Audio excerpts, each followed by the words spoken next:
Tengo algunas ideas que me preocupan. Comenzar una guerra es relativamente fácil. ¿Cómo termina o terminarla? No sé, pienso en Afganistán y cómo salieron. O sea, Mr. Gringo corriendo detrás del avión. O sea, fue muy complicado.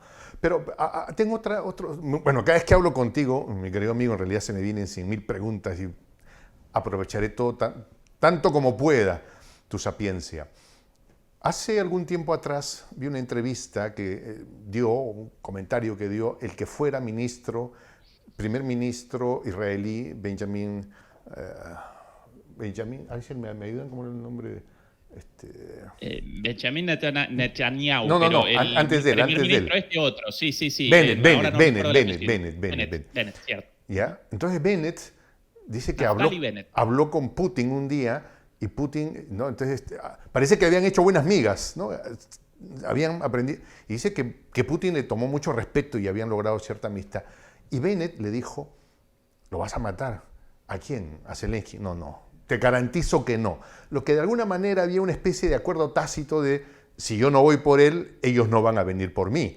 Y como tú dices, los gringos una cosa pueden hacer, calentarle la frontera, pero otra cosa, ir por el mismo Putin, ¿no? Entonces, esta situación de unos drones volando cerca al Kremlin le quita o rompe ese pacto tácito, porque el expresidente Mendeleev, no sé si lo pronuncio bien, ha dicho ya es hora de cazar, por utilizar un término, ¿no? A Zelensky. Y Zelensky, dicho sea de paso, no está en Ucrania, no está en Kiev. Ahorita mismo creo que anda en Finlandia, ¿no? Se rompe ese pacto tácito y Zelensky tendría que temer por esta decisión. En mi opinión no, porque yo para eso realizaría un análisis de las características de Putin como líder. Recordemos que Putin fue adoctrinado por los servicios de inteligencia rusos, lo caracteriza una frialdad y una capacidad de cálculo muy profunda. En esa entrevista a Naftali Bennett, él recordaba que cuando él realizaba el trabajo o la función de mediador para un acuerdo de paz, el propio Zelensky solicitó la intermediación de Bennett para determinar si Rusia iba a cometer un atentado o iba sencillamente a determinar el final de la vida de Zelensky, y a pedido de Zelensky, Naftali Bennett realizó la consulta con Putin y Putin respondió no, la vida de Zelensky aparece garantizada. Después de eso, Estados Unidos y Boris Johnson, cuando un acuerdo de paz parecía casi cerrado, Estados Unidos llamó por teléfono, Boris Johnson realizó una visita directamente de manera personal y generaron la interrupción inmediata de todas las posibles salidas acordadas, y a partir de ahí entonces Zelensky comenzó a aparecer públicamente con esta actitud de gallito de Sí, sí, sí, hay riña, una parte ¿sí? incluso De esas anecdótica, si me bravuconerías. permites, que, dice, que Bennett narra, ¿no? Dice que Putin le dice, no lo voy a matar, tranquilo. Y le manda un WhatsApp y le dice, tranquilo que contigo no hay, tu vida está garantizada. Y dice que Bennett sabía que Zelensky estaba metido en un sótano y a los 2 minutos apareció haciendo una transmisión en vivo, ¿no? Miren qué valiente soy, estoy aquí caminando. Exactamente. Exactamente. Bueno, pero el mismo cálculo, en mi opinión, Putin, así como en ese entonces realizaba un cálculo respecto a esta situación y al hecho de que el asesinato de Zelensky generaría consecuencias negativas en cuanto a la narrativa, a la imagen de esta guerra, el rol de Rusia, de seguro en este momento realiza una lectura similar, y para mí estamos realizando especulaciones, pero a partir de lo sucedido hasta ahora, el conflicto en este momento, el conflicto armado, aparece más o menos encaminado para Rusia, más allá de todas las dificultades propias de un conflicto, sin posibilidades de victorias absolutas de ninguno de los dos lados. Esa es una de las características de este conflicto. Ninguna de las partes puede realizar una victoria absoluta como lo quería inicialmente. Bueno, más allá de eso, en este momento Rusia aparece con las cartas ganadoras dentro de este conflicto de larga duración. Por lo tanto, un giro a través de un atentado, un asesinato, un ataque directo a Zelensky solo generaría una imagen negativa para Rusia sin mucho sentido. Así que yo vaticinaría eso respecto a la posibilidad de una retaliación contra Zelensky o algo. La gran ofensiva de primavera.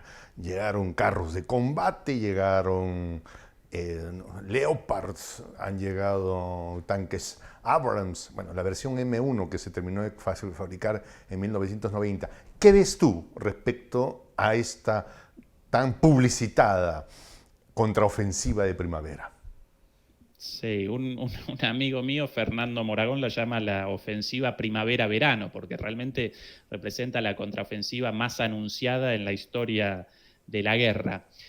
En mi opinión, las filtraciones de los documentos del Pentágono de Estados Unidos aparecen orientadas precisamente hacia la contraofensiva.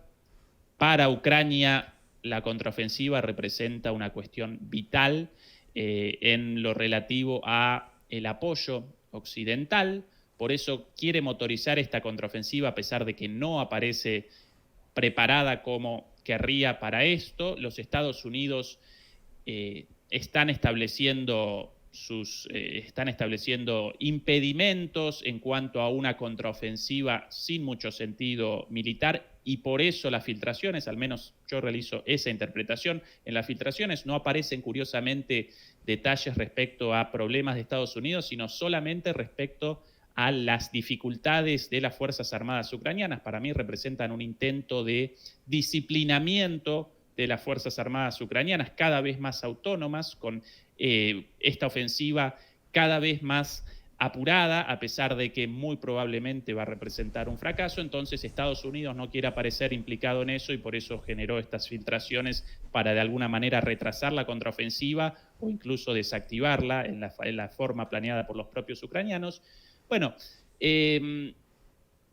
no podemos determinar a ciencia cierta cuán efectiva aparecerá la ofensiva, pero una ofensiva tan anunciada, con alrededor de 60.000 hombres, según los trascendidos, frente a un ejército preparado, con una capacidad militar y de movilización muy grande como el ejército ruso, realmente podemos aparecer frente a una carnicería total y absoluta, más aún considerando todas estas circunstancias. Ucrania realizará 1 o 2 ataques a todo o nada, con lo cual aparecemos en una situación bastante impredecible, pero de seguro ligada a la pérdida de muchas vidas y quizás ni siquiera con los objetivos militares cumplidos o ni siquiera cumplibles para Ucrania. Así que mucho más que esto no podemos vaticinar, pero es el contexto, esas las condiciones de esta. Esto que dice me pone en un parámetro de tiempo interesante. La ofensiva primavera-verano. Entiendo, 3 meses de primavera, 3 meses de verano. La primavera ya está avanzada. Ahora, pues si no lo hacen en primavera, ya andan contra el reloj en los últimos 3 meses, porque si no ya comienzan a llegar los días más complicados otra vez. Y de no darse el golpe o darse un golpe fallido, ¿cómo queda la élite que gobierna Ucrania ahora? Hay quienes dicen que estaríamos frente al formato de Guaidó 2.0, de alguien saliendo supuestamente por una frontera y buscando refugio en Miami.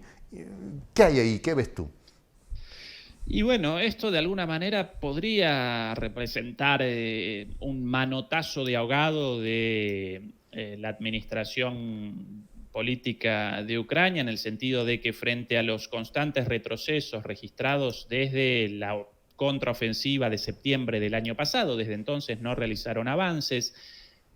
Como tal, la guerra entre Ucrania, incluso con el apoyo de la OTAN, esta no representa una guerra entre Ucrania y Rusia, sino entre la OTAN y Rusia, pero a través de las Fuerzas Armadas ucranianas. Y con muertos ucranianos, tristemente.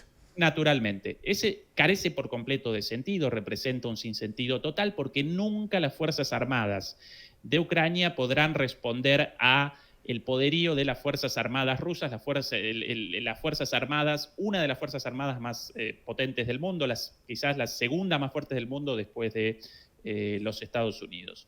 Bueno, ya de por sí, la guerra en términos militares carece de sentido. Frente a estos retrocesos permanentes, podríamos estar presenciando el último intento, el manotazo de ahogado para reconquistar el favor de Occidente, las donaciones en cuanto a dinero, en cuanto a armas, cuando este apoyo aparece cada vez más cuestionado, en particular en Estados Unidos, pero incluso en Europa también, por las tremendas consecuencias de las sanciones, de los préstamos de dinero, de la entrega del material militar europeo, en el caso de Europa también, y el vaciamiento de los propios arsenales de los ejércitos nacionales en Europa. Frente a ese cuestionamiento, a esas dudas cada vez mayores, bueno, quizás esta ofensiva representa el último intento por reconquistar ese favor o ese apoyo, pero no lo quiero establecer con certeza porque no puedo vaticinar el futuro, pero aparece encaminado de muy mala manera y podría desencadenar una derrota no solamente militar, ahí es la cuestión, sino política muy importante, y a partir de ahí, bueno, un desmembramiento de Ucrania como tal, porque Ucrania parece sostenida, el Estado ucraniano parece sostenido por el dinero, las armas y el apoyo occidental. De lo contrario, colapsaría inmediatamente, ¿sí? Incluso en términos políticos, el sostenimiento de Zelensky ahí responde a, bueno, el apoyo de Estados Unidos, pero un apoyo cada vez más dudoso, ¿sí? Así que a partir de ahí, en el caso de una derrota flagrante en la contraofensiva, comienza un escenario impredecible para Ucrania, Jota, incluso con la posibilidad de la desaparición de Ucrania como Estado, no solamente por el avance territorial de Rusia, sino porque incluso Polonia quiere una parte del territorio ucraniano. Hungría quiere otra parte también. Los polacos ya realizaron declaraciones en varias oportunidades respecto a que una parte de Ucrania históricamente aparecía dentro de Polonia. Hungría también quiere una parte. Entonces, apareceríamos ahí ante un escenario impredecible. Solamente podemos, sí, establecer con certeza que ese escenario estará caracterizado por un sufrimiento terrible del pueblo ucraniano, de la gran víctima de todo este juego geopolítico internacional, regional, global, en el cual, bueno, los muertos lamentablemente aparecen siempre del lado del pueblo, ¿no? Cierto. Bueno, aquí hay varias cosas sobre las que también me gustaría ver tu lectura. 9 de mayo, el desfile de lo que los rusos le llaman la gran defensa de la madre patria, ¿no? De esas jornadas que conmemoran la derrota del ejército nazi frente al ejército soviético. ¿Qué hay? Hay algunos que dicen, vamos, poniéndome otra vez desde la mirada de los medios occidentales, ¿no? Putin necesita algo para el 9 de mayo y ya sea que busque lo de los drones, algo. ¿Cómo ves tú esto? ¿Es un referente? ¿Es algo que marca la agenda? Bueno, esa interpretación respecto a que querría movilizar a la sociedad de cara a las celebraciones por el ingreso del ejército, la derrota del nazismo a manos del ejército rojo, responden a esta idea de la escenificación del ataque y recuerdan también mucho a todas y cada una de las especulaciones antes de los discursos de Putin de el último año frente a distintas ocasiones, fiestas patrias, anuncios. Siempre machacaban los medios occidentales con que Putin iba a realizar anuncios, o el anuncio de una guerra total, o amenazas nucleares, y finalmente aparecían los analistas no solamente desconcertados, sino desilusionados porque a Putin como líder no lo caracteriza la estridencia, los grandes Ah, es cierto. anuncios, los golpes de efecto. De Putin debemos realizar un análisis racional, un análisis estratégico, porque esa es su formación. Incluso hasta en lo corporal. ¿Vos recordás muchas imágenes de Putin a los gritos o a las carcajadas o con unas demostraciones muy grandes? No, el tipo está adoctrinado en una formación de cara de póker, de planeamiento estratégico y cualquier gesto aparece pensado y poco espacio para la improvisación o para gestos grandilocuentes. Con lo cual yo rechazaría todas esas interpretaciones